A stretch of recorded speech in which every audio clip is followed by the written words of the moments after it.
Dr. Irfaan Ali, re-elected as President of Guyana for a second term, has sworn in his cabinet.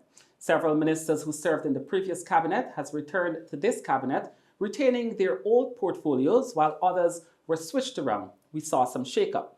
But importantly, Dr. Ali created new ministries, and among those new ministries, we also saw several new faces now that the PPPC has an expanded mandate in the National Assembly.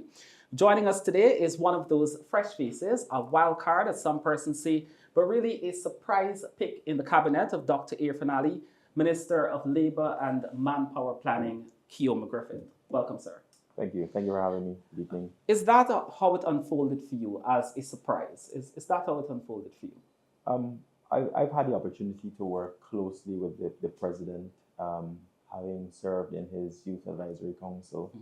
I've operated in other capacities on behalf of the government. So I've been exposed to the president. I know some of his work ethic, and he has had the opportunity to counsel me and mentor me as much as he's obviously the president. Right. But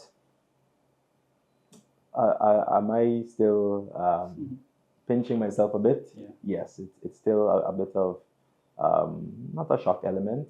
Everyone will know that I was not a candidate on the list that was nominated. Right.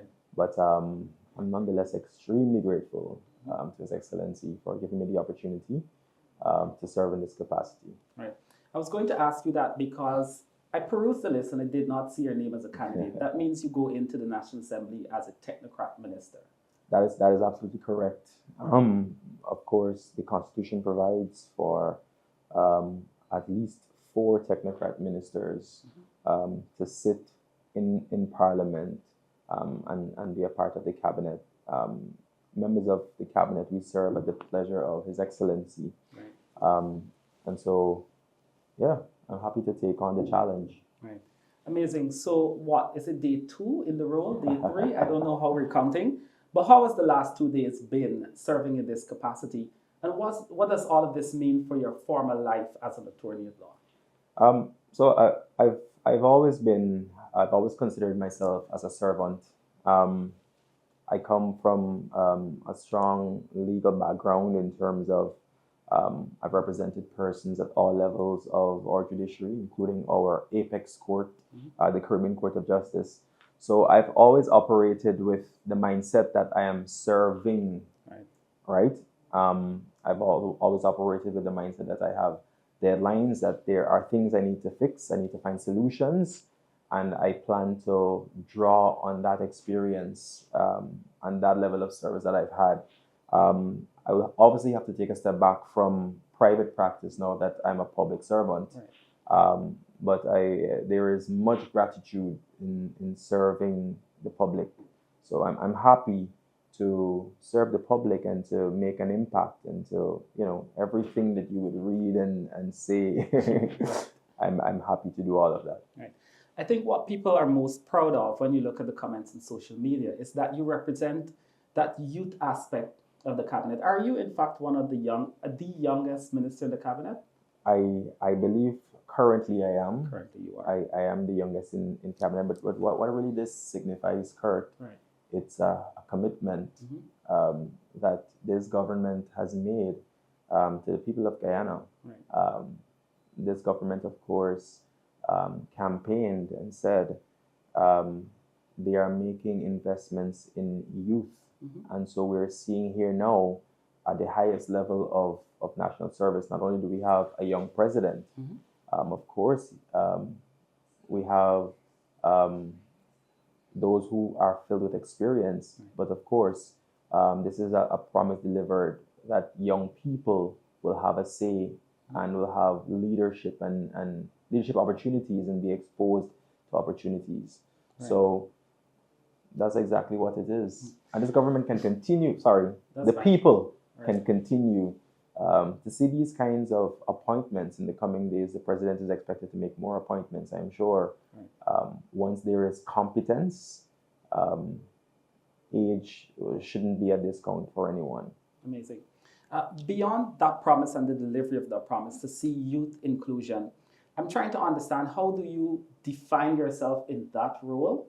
I looked at the pictures with you yesterday at the ministry, and around the table, there were so many older persons than you, not just in age, but even persons who served in public service within that same ministry for several years. Do you see your youth as a asset, a liability? How challenging do you see the road ahead to be for you, just simply by being a young minister in the cabinet? I think youth is definitely going to be an asset. I plan to bring a certain level of vibrance to the ministry.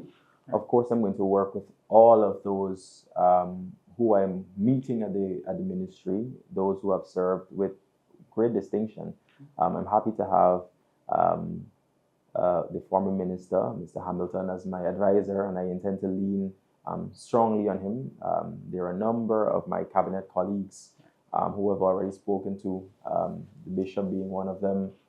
Of course, in the coming days, I intend to have my own sit down with other senior members like VP and the Prime Minister, and try to see how I can take some of the qualities and guidance. You'll know that Vice President Jaglio has been in politics for a very, very long time.